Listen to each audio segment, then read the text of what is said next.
Chers apprenants, nous voilà dans notre 14e vidéo pour parler de la maîtrise de la reproduction sexuelle. Cette maîtrise repose sur vos connaissances, à savoir la régulation des hormones sexuelles mâles et la régulation des hormones sexuelles femelles que l'on a vu dans les vidéos précédentes. Dans cette partie, on va voir les méthodes contraceptives et les méthodes contragestives, mais aussi parler de la procréation médicalement assistée.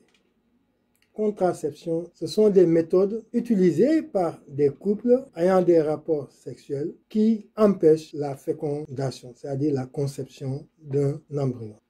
La contragestion, ce sont des méthodes utilisées par la femme en général pour empêcher le bon déroulement de la gestation. Autrement dit, provoquer ce qu'on appelle des avortements. Et la procréation médicalement assistée est utilisée par des couples généralement non fertiles qui souhaitent avoir des enfants.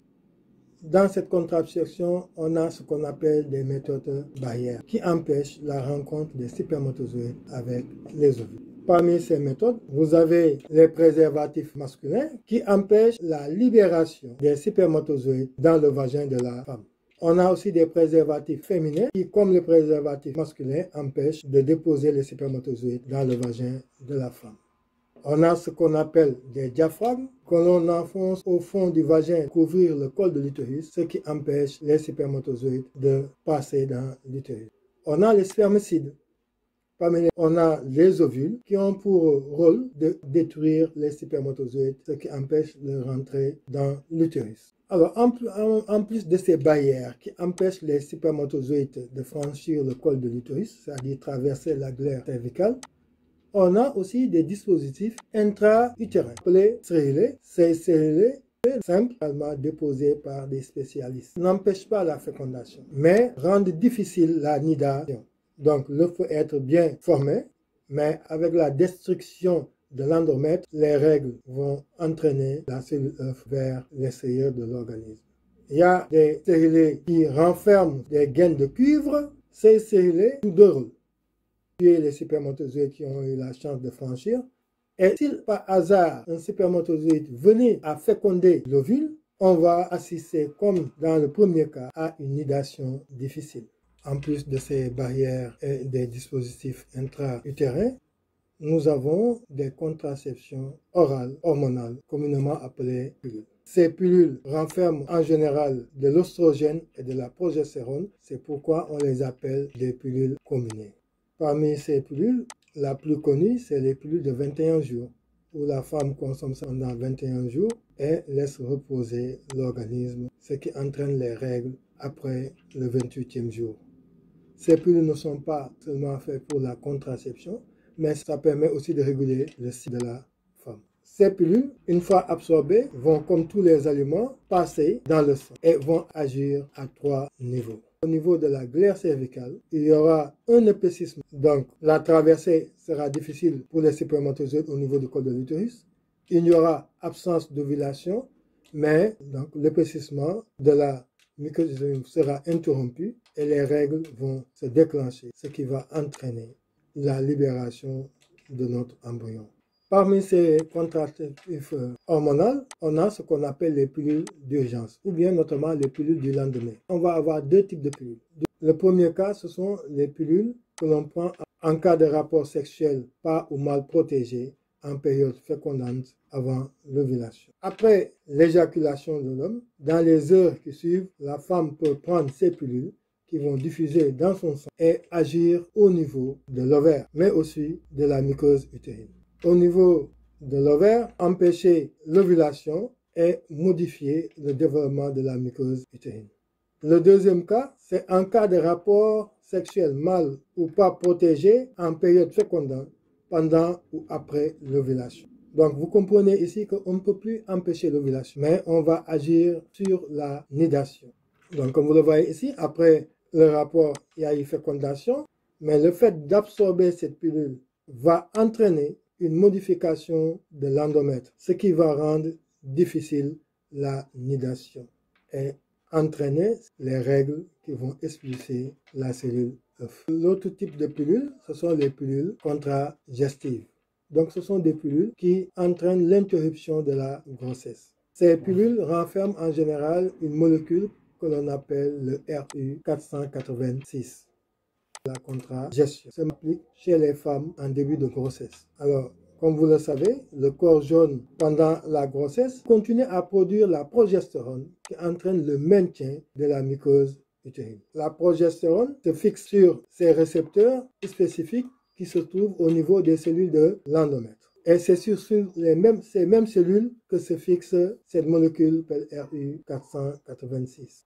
Ainsi, quand la femme enceinte absorbe cette pilule, va venir se fixer sur les mêmes récepteurs que la progestérone. Ces récepteurs qui entraînent normalement l'activation du gène responsable du bon développement de la muqueuse utérine. Donc, l'utilisation de cette molécule RU486 va entraîner sa fixation au niveau des récepteurs. Ainsi, il va bloquer les récepteurs de la progestérone, mais ne parvient pas à activer les gènes impliqués dans le maintien de l'endomètre. Ceci va entraîner une perturbation de ces cellules qui conduit à la destruction de la muqueuse utérine et l'apparition des règles qui évacuent en même temps l'embryon. À l'opposé, vous allez voir des couples qui ont envie de faire des enfants, mais qui retrouvent des problèmes de stérilité. On peut utiliser la fécondation in vitro, transfert d'embryon, communément appelée la FIVET. Comme vous le voyez sur ce document, il suffit de prélever un follicule mûr à l'intérieur duquel on va trouver un ovocyte 2 bloqué en métaphase 2. Ces ovocytes mélangés avec le spermatozoïde va entraîner une fécondation in vitro. Et après, on va prélever les ovocytes fécondés, c'est-à-dire ceux qui présentent 2 globules polaires, que l'on va introduire dans l'utérus de la femme. En général, plusieurs cellules œufs sont introduites pour donner plus de chances de nidation, ce qui est à l'origine des fois des triplés. Les perturbations qui sont multiples, ce qui est à l'origine de plusieurs méthodes de procréation médicalement assistée, parmi lesquelles on a l'insémination artificielle qui consiste à déposer le spermatozoïde du conjoint ou d'un donneur dans le vagin. On a ce transfert des gamètes dans les trompes de Fallope. En ce moment, on recueille les gamètes comme au niveau de la FIV. Il y a aussi ce zygote intrapolypin transfert, la SUSI, qui est une variante de la FIV, où plusieurs spermatozoïdes sont placés dans l'enveloppe pellucidique de l'ovocyte, ce qui risque d'entraîner des polyspermies. Une autre variante aussi de la FIV, ICSI, une injection d'un seul spermatozoïde dans l'ovocyte pour éviter la polyspermie. Alors, pour mieux comprendre ces mécanismes, on va passer aux exercices d'application. Notre premier exercice est un exercice de synthèse qui a pour titre « Action de la pilule ». Comme contexte, vous avez la pilule est une préparation pharmaceutique dont la prise permet d'éviter une maternité. On distingue les pilules combinées, normodosées, qui contiennent dans chaque comprimé des oestrogènes et des progestatifs. Les pilules séquentielles qui ne contiennent pour les premiers comprimés que de l'oestrogène et pour les suivants des oestrogènes et de la progestérone.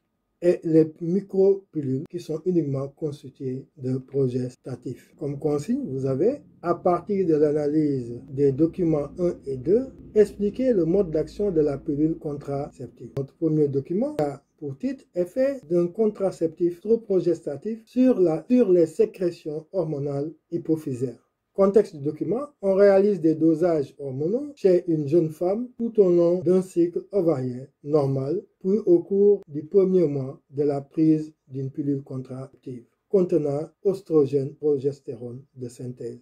Les résultats sont consignés sur les graphes suivants. Notre premier graphe nous montre ici, comme vous le voyez, la variation de la progestérone et de l'oestradiol, mais sous 2 axes différents. En violet, on a progestérone et en rouge, on a l'oestradiol. Et en bas, on a les hormones hypophysaires, notamment la FSH et la LH, durant un cycle normal et un cycle où la personne prend régulièrement une pilule. Le deuxième document a pour titre effet de la pilule sur la glaire cervicale. Ici, on a un document où on montre la variation de la filance de la glaire cervicale au cours d'un cycle d'une femme ne prenant pas de pilule. Et en B, d'un cycle d'une femme prenant une pilule progestative.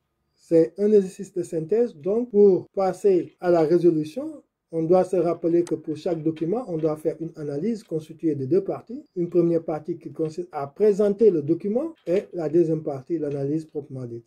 Et après, on passe à une conclusion partielle avant de faire une conclusion générale.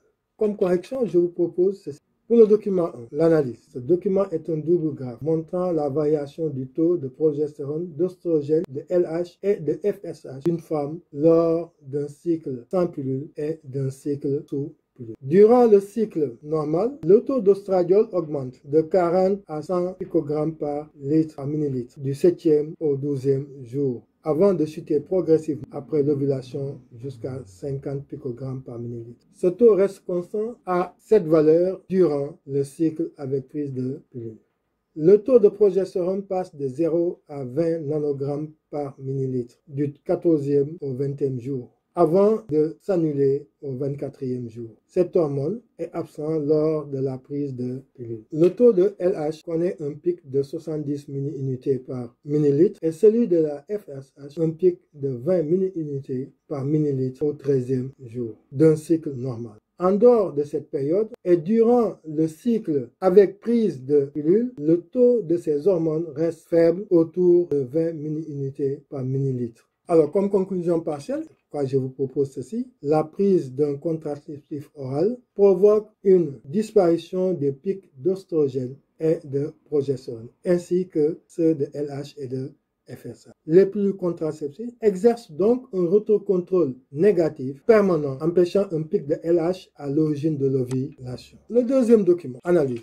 Ce document est un double graphe montrant les variations de la filance de la glaire cervicale au cours d'un cycle sans pilule et d'un cycle sous pilule d'une femme. Chez une femme ne prenant pas de pilule, la filance de la glaire passe de 5 à 20 cm le jour de l'ovulation. Par contre, chez une femme prenant des pilules, la filance de la glaire reste constante à environ 5 cm tout le long du cycle, avec un volume de 0,2 ml. Pour conclure, il faut voir qu'on demandait l'effet de la pilule sur la glaire cervicale. Donc, quand je fais ma conclusion partielle, je vais dire quel est l'effet de la pilule sur la glaire cervicale. Donc, comme conclusion partielle de ce document 2, la pilule contraceptive empêche l'augmentation de la filance de la glaire cervicale. Alors, comme conclusion générale, on doit répondre à notre consigne de départ. La consigne de départ, c'était, à partir de l'analyse des documents 1 et 2, d'expliquer le mode d'action de la pilule contraceptive. Comme conclusion générale, la pilule bloque l'ovulation en empêchant un pic de LH grâce à un retrocontrôle négatif. Elle empêche l'augmentation de la glaire cervicale, bloquant ainsi le passage des spermatozoïdes à travers le col de l'utérus. Donc ici vous retenez que ces pilules vont empêcher l'ovulation, parce que s'il n'y a pas de pic de LH, il n'y a pas d'ovulation. Va empêcher le passage des spermatozoïdes dans l'utérus. Et si les spermatozoïdes restent uniquement dans le vagin, il n'y aura pas de fécondation.